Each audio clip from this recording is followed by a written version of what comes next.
శాంతి. ఈరోజు 11/7/24 జూలై 11వ తేదీ సద్గురువారము.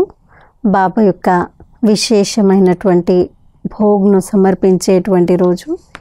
ఈరోజు వృక్షపతి అయినటువంటి బాబ్దాదా మనందరిపైన బృహస్పతి దశని కూర్చోపెట్టడానికి వినిపిస్తున్నటువంటి సాకార రూపంలోని మధురమైన మహావాక్యాల్ని విందాము.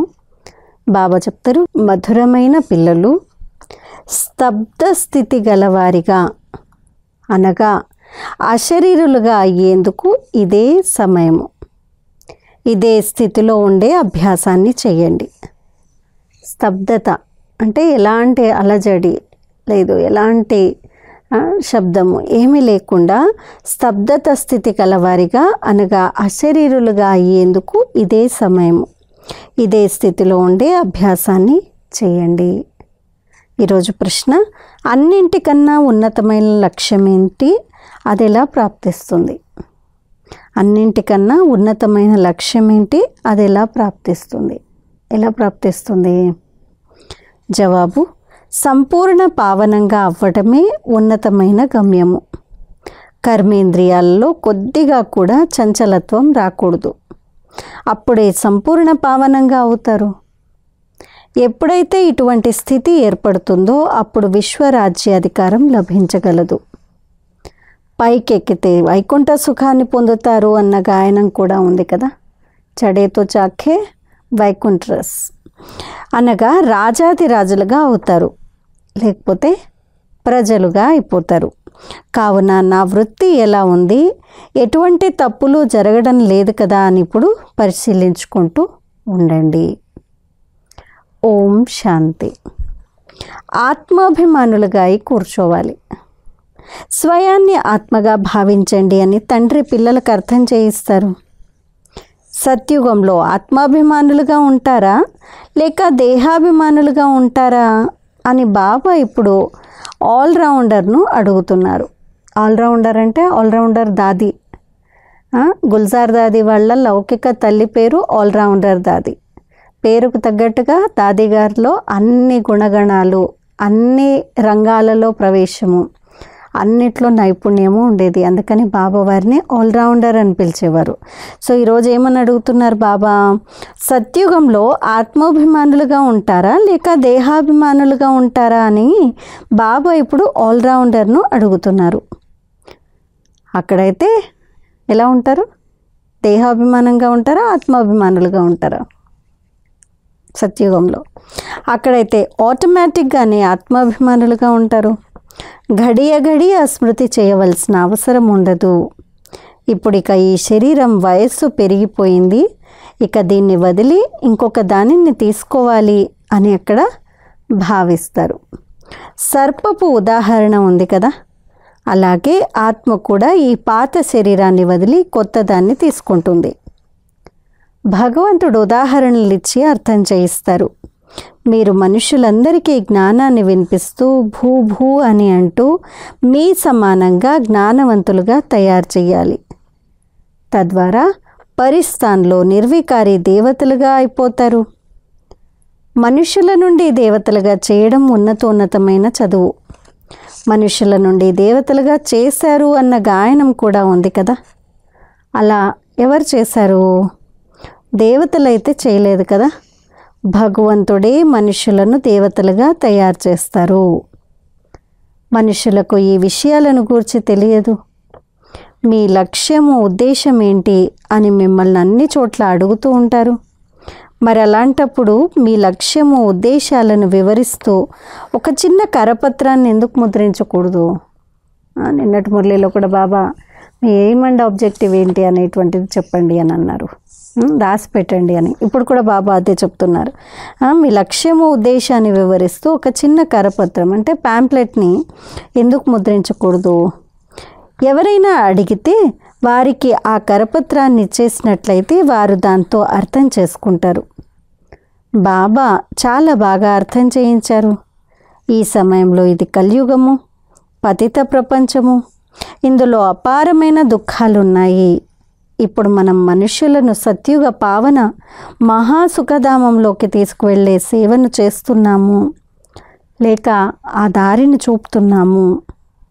మనము అద్వైత జ్ఞానాన్ని ఇస్తున్నామని కాదు, వారైతే శాస్త్రాల జ్ఞానాన్ని అద్వైత జ్ఞానంగా భావిస్తారు.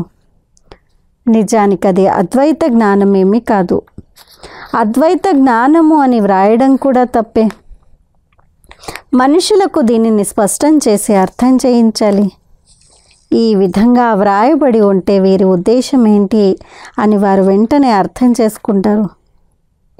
కలియుగ పతిత భ్రష్టాచారి మనుషులను మనము అపారమైన దుఃఖాల నుండి విడిపించి సత్యుగ పవిత్ర శ్రేష్టాచారమైన అపార సుఖాల ప్రపంచంలోకి తీసుకువెళ్తాము. బాబా ఇటువంటి వ్యాసాలను పిల్లలకిస్తారు. దీన్ని స్పష్టంగా వ్రాయాలి. అన్ని చోట్ల ఇది ఉంచబడి ఉండాలి. వెంటనే దాన్ని తీసి ఇచ్చేయాలి. అప్పుడు మేము దుఃఖధామంలో ఉన్నాము, దుర్గంధంలో పడి ఉన్నాము అని అర్థం చేసుకుంటారు. మేము కలియుగి పతితులుగా దుఃఖధామపు మనుషులుగా ఉన్నాము. వీరు మనల్ని అపారమైన సుఖాల్లోకి తీసుకువెళ్తారని మనుషులు అర్థం చేసుకోరు. కావున ఇటువంటి ఒక మంచి కరపత్రాన్ని తయారు చేయాలి. మీరు సత్యుగం వారా కలియుగం వారా అని బాబా కూడా ఒకటి ముద్రించారు కదా. కానీ మనుషులు అర్థం చేసుకోరు. రత్నాలను కూడా రాళ్ళుగా భావించి పడేస్తారు. జ్ఞానరత్నాలను కూడా మీరు ముద్రించి ఇచ్చిన ప్యాంప్లెట్లో అవి కూడా పడేస్తూ ఉంటారు రాళ్ళగా భావిస్తూ. ఇవి జ్ఞానరత్నాలు. వారు శాస్త్రాలలో రత్నాలు ఉన్నాయని భావిస్తారు. మీరు స్పష్టంగా ఈ విధంగా చెప్పండి. అప్పుడు వారు ఇక్కడ అపారమైన దుఃఖాలు ఉన్నాయని అర్థం చేసుకుంటారు. దుఃఖాల లిస్టు కూడా ఉండాలి. తక్కువలో తక్కువ 101 తప్పకుండా ఉండాలి. కలియుగ ప్రపంచంలో ఉండేటువంటి రకరకాల దుఃఖాలు ఈరోజు రాద్దాము మనం కూడా దుఃఖాల యొక్క లిస్టు. ఈ దుఃఖధామంలో అపారమైన దుఃఖం ఉంది. ఇదంతా వ్రాయండి. ఈ లిస్ట్ని అంతా తయారు చేయండి. ఇంకొక వైపు అపారమైన సుఖం ఉంటుంది. అక్కడ దుఃఖము అన్న మాటే ఉండదు. ఇప్పుడు మేము ఆ రాజ్యాన్ని లేక సుఖధామాన్ని స్థాపిస్తున్నాము అని అందులో ఉండాలి. అప్పుడు మనుషుల నోరు మూసుకుపోతుంది. ఈ సమయంలో ఇది దుఃఖధామం అని భావించరు. వారు దీన్నే స్వర్గంగా భావిస్తూ కూర్చున్నారు. పెద్ద పెద్ద మహళ్ళు, కొత్త కొత్త మందిరాలు మొదలైన వాటిని నిర్మిస్తూ ఉంటారు. ఇవన్నీ అంతమైపోనున్నాయి అని వారికి తెలియదు. వారికి లంచం డబ్బు అయితే ఎంతో లభిస్తుంది. అవన్నీ మాయకు సంబంధించిన సైన్స్ యొక్క అహంకారము. మోటార్లు, విమానాలు మొదలైనవన్నీ మాయా ప్రదర్శనయేనని బాబా అర్థం చేయించారు. తండ్రి ఎప్పుడైతే స్వర్గ స్థాపనను చేస్తారో అప్పుడు మాయ కూడా తన ప్రతాపాన్ని చూపిస్తుంది అన్నది కూడా ఉంది. దీనినే మాయా ప్రదర్శన అని అంటారు. ఇప్పుడు పిల్లలైన మీరు మొత్తం విశ్వమంతటి పైన శాంతి స్థాపనను చేస్తున్నారు. మాయ ఎక్కడైనా ప్రవేశిస్తే పిల్లల మనసులో లోపల తింటూ ఉంటుంది. ఎప్పుడైనా ఎవరైనా నామరూపాల్లో చిక్కుకుంటే వీరు నేరస్తులు అని బాబా అర్థం చేయిస్తారు. క్రిమినల్స్ అని అంటున్నారు. నామరూపాల్లో చిక్కుకోవడమే పెద్ద క్రైమ్, నేరము. కలియుగంలో అంతా క్రిమినలైజేషనే. సత్యుగంలో సివిలైజేషన్ ఉంటుంది. అంటే శుద్ధత్వము. ఎక్కడ నేరం లేదు, దేహాభిమానం లేదు. ఈ దేవతల ముందుకు వెళ్ళి అందరూ శిరస్సు వంచుతారు. మీరు నిర్వికారులు, మేము వికారులము అని అంటారు. కావున ప్రతి ఒక్కరూ మీ స్థితిని మీరు చూసుకోండి అని బాబా అంటారు. పెద్ద పెద్ద మంచి మహారథులు మీ బుద్ధి ఎవరి నామరూపాల్లోకైనా వెళ్ళటం లేదు కదా అని పరిశీలించుకోవాలి. ఫలానా చాలా బాగుంది, ఇది చెయ్యాలి అంటూ మనసులో ఏమైనా కలుగుతుందా? ఈ సమయంలో ఎవ్వరూ సంపూర్ణ సివిలైజ్డ్గా లేరు అని బాబాకు తెలుసు. ఎవరైతే పూర్తి పాస్ విత్ ఆనర్లుగా అయిన 8 రత్నాలుగా ఉన్నారో వారికే ఈ సమయంలో సివిలైజ్డ్ దృష్టి ఉండగలదు. అంటే శుద్ధమైన పవిత్ర దృష్టి ఉండగలదు. 108 కూడా కాదు, కొద్దిగా కూడా చెల్లించకుండా ఉండటం చాలా కష్టము. అలాంటి వారు ఏ ఒక్కరూ ఉంటారు. కళ్ళు ఎంతో కొంత తప్పకుండా మోసగిస్తూ ఉంటాయి. కావున డ్రామా ఎవ్వరిని అంత త్వరగా సివిలైజ్డ్గా చేయదు. చాలా పురుషార్థం చేసి నా కళ్ళు నన్ను ఎక్కడా మోసగించటం లేదు కదా అని పరిశీలించుకుంటూ ఉండాలి. విశ్వాధిపతులుగా ఉండటం చాలా ఉన్నతమైన గమ్యం. పైకెక్కితే వైకుంఠ రసాన్ని పొందుతారు. చడేతో చాకే వైకుంఠ రస అనగా రాజాదిరాజులుగా అవుతారు. పడిపోతే ప్రజల్లోకి వెళ్ళిపోతారు. ఈ రోజుల్లో ఇది వికారీ ప్రపంచము అని అంటారు. ఎంత గొప్ప వ్యక్తి అయినా, రాణి అయినా కానీ తనలో నన్ను ఎవరైనా చంపేస్తారేమోనన్న భయం ఉంటుంది. మనుషులు ప్రతి ఒక్కరిలోనూ అశాంతి ఉంది. కొంతమంది పిల్లలు కూడా ఎంతో అశాంతిని వ్యాపింపచేస్తారు.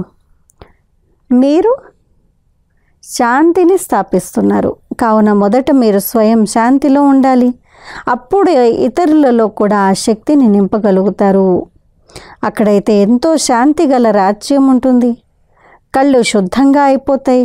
కావున ఈరోజు ఆత్మనైన నా వృత్తి ఎలా ఉంది అని మిమ్మల్ని మీరు పరిశీలించుకోండి అని బాబా అంటారు. ఇందులో ఎంతో శ్రమ ఉంది. మిమ్మల్ని మీరు సంభాళన చేసుకోవాలి. అనంతమైన తండ్రికి కూడా ఎప్పుడూ నిజం చెప్పరు. అడుగడుగులోనూ పొరపాట్లు జరుగుతూ ఉంటాయి. ఆ అశుద్ధ దృష్టితో కొద్దిగా చూసినా, పొరపాటు జరిగినా వెంటనే నోట్ చేసుకోండి. అశుద్ధ దృష్టి లేదు, ఏదైనా చిన్న పొరపాటు జరిగినా నోట్ చేసుకోవాలి. ఎప్పటి వరకైతే పూర్తి పొరపాట్లు లేని వారిగా అవ్వరో అప్పటి వరకు 10-20 పొరపాట్లు అయితే రోజు చేస్తూనే ఉంటారు. అభూల్ అని అంటారు, పొరపాట్లు లేనటువంటి వారుగా అవ్వడం. కానీ ఎవ్వరూ సత్యాన్ని చెప్పరు. దేహాభిమానం వల్ల ఎంతో కొంత పాపాలు జరుగుతాయి. అది లోపల తింటూ ఉంటుంది. కొందరైతే పొరపాటు అని దేన్ని అంటారో కూడా అర్థం చేసుకోరు. జంతువులు ఏమైనా అర్థం చేసుకుంటాయా? మీరు కూడా ఈ జ్ఞానానికి ముందు కోతి బుద్ధి గలవారిగా ఉండేవారు. ఇప్పుడు కొందరు 50%, కొందరు 10%, కొందరు ఇంకెంతో మారుతూ ఉంటారు. ఈ కళ్ళైతే ఎంతగానో మోసగిస్తూ ఉంటాయి. అన్నింటికైనా చురుకైనవి ఈ కళ్ళే. కాబట్టి వీటిని శుద్ధంగా, సివిలైజ్డ్గా, పవిత్రంగా చేసుకోవాలి. అటు ఇటు చంచలం కాకుండా, అపవిత్రం కాకుండా చూడాలి. ఆత్మ అయిన మీరు అశరీరిగా వచ్చారు. ఇప్పుడు శరీరం లేదు. ఇప్పుడు ఏ శరీరాన్ని తీసుకుంటామో, ఏ సంబంధంలోకి వెళ్తామో మీకు ఏమైనా తెలుసా? ఏమీ తెలీదు. గర్భంలో అంతా స్తబ్దంగానే ఉంటుంది. ఆత్మ పూర్తిగా స్తబ్దంగా అయిపోతుంది. ఎప్పుడైతే శరీరం పెద్దదవుతుందో అప్పుడే తెలుస్తుంది. కావున మీరు ఈ విధంగా తయారై వెళ్ళాలి. ఇప్పుడు ఇక ఈ పాత శరీరాన్ని వదిలి మనం వెళ్ళాలి. మళ్ళీ ఎప్పుడైతే శరీరాన్ని తీసుకుంటారో అప్పుడు స్వర్గంలో తమ పాత్రను అభినయిస్తారు. ఇప్పుడు ఇది స్తబ్దంగా అయ్యే సమయము.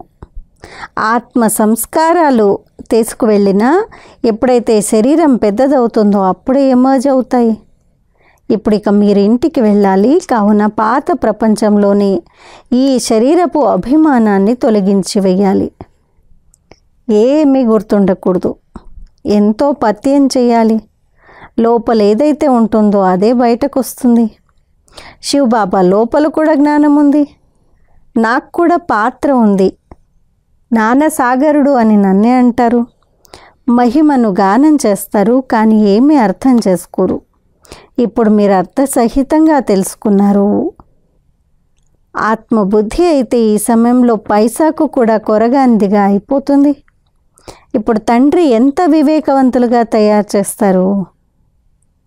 మనుషుల వద్దనైతే కోటాను కోట్లున్నాయి. ఇదంతా మాయ అట్టహాసమే కదా. సైన్స్లో మనకు ఉపయోగపడే వస్తువులు ఏవైతే ఉంటాయో అవి అక్కడ కూడా ఉంటాయి. వాటిని తయారు చేసేవారు అక్కడికి కూడా వెళ్తారు, కానీ వారు రాజులుగా అయితే అవ్వరు. వీరంతా చివర్లో మీ వద్దకు వస్తారు మరియు ఇతరులకు కూడా నేర్పిస్తారు. ఒక్క తండ్రి నుండి మీరు ఎంతమంది నేర్చుకుంటారు? ఒక్క తండ్రి ఏ ప్రపంచాన్ని ఎలా ఉన్నదాన్ని ఎలా చేసేస్తారు? ఎల్లప్పుడూ ఇన్వెన్షన్ను ఒక్కరే కనుక్కుంటారు. ఆ తర్వాత అది వ్యాపిస్తుంది. బాంబులను తయారు చేసేవారు కూడా మొదట ఒక్కరే ఉండేవారు. దీని ద్వారా ప్రపంచం వినాశనం అయిపోతుంది అని భావించారు. ఆ తర్వాత ఇంకా తయారు చేయడం మొదలుపెట్టారు. అక్కడ కూడా సైన్స్ అయితే కావాలి కదా. ఇంకా సమయం ఉంది, నేర్చుకొని తెలివైన వారిగా అయిపోతారు. తండ్రి పరిచయం లభించాక ఇక స్వర్గంలోకి వచ్చి వారు పనివారిగా అవుతారు. అక్కడ అన్ని సుఖపు విషయాలే ఉంటాయి. సుఖధామంలో ఏదైతే ఉండేదో అది మళ్ళీ వస్తుంది. అక్కడ రోగము దుఃఖము విషయమే లేదు. ఇక్కడైతే అపారమైన దుఃఖం ఉంది, అక్కడ అపారమైన సుఖం ఉంటుంది. ఇప్పుడు మనం దాన్ని స్థాపిస్తున్నాం. దుఃఖహర్త సుఖకర్త ఒక్క తండ్రియే. మొదట స్వయంలో కూడా అటువంటి స్థితి ఉండాలి. కేవలం పాండిత్యం కాదు. ఇలా ఒక పండితుని కథ ఒకటి ఉంది. రామనామాన్ని జపిస్తూ నదిని దాటివేయవచ్చు అని అన్నాడు. కానీ తాను దాటలేకపోయాడు. అది ఈ సమయపు విషయమే. మీరు తండ్రి స్మృతిలో విషయసాగరం నుండి క్షీరసాగరంలోకి వెళ్ళిపోతారు. ఇక్కడ పిల్లలైన మీ స్థితి చాలా బాగా ఉండాలి. యోగబలం లేకపోతే, అశుద్ధ దృష్టి ఉన్నట్లయితే వారి బాణం తగలజాలదు. కళ్ళు శుద్ధంగా ఉండాలి. తండ్రి స్మృతిలో ఉంటూ ఎవరికైనా జ్ఞానాన్ని ఇచ్చినట్లయితే బాణం తగులుతుంది. జ్ఞానమనే ఖడ్గంలో యోగమనే పదును కావాలి. జ్ఞానం ద్వారా ధన సంపాదన జరుగుతుంది. శక్తి అంతా స్మృతిదే. చాలామంది పిల్లలు ఏమాత్రము స్మృతి చేయరు. అసలు వారికి తెలియదు. ఇది దుఃఖధామము, సత్యుగం సుఖధామము అని మనుషులకు అర్థం చేయించాలి. కలియుగంలో సుఖం అన్న మాటే లేదు. ఉన్నా కానీ అది కాకిరెట్టతో సమానమైన సుఖము. సత్యుగంలో అయితే అపారమైన సుఖం ఉంది. మనుష్యులు దాని అర్థాన్ని తెలుసుకోరు. ముక్తి కొరకే కష్టపడుతూ ఉంటారు. జీవన్ముక్తిని గూర్చైతే ఎవరికీ తెలియదు. మరి వారు జ్ఞానాన్ని కూడా ఎలా ఇవ్వగలరు? వారు రజోప్రధాన సమయంలో వస్తారు. వారు రాజయోగాన్ని ఎలా నేర్పించగలరు? ఇక్కడి సుఖము కాకిరెట్టుతో సమానమైంది. రాజయోగం ద్వారా ఏం జరిగింది అన్నది కూడా వారికి తెలియదు.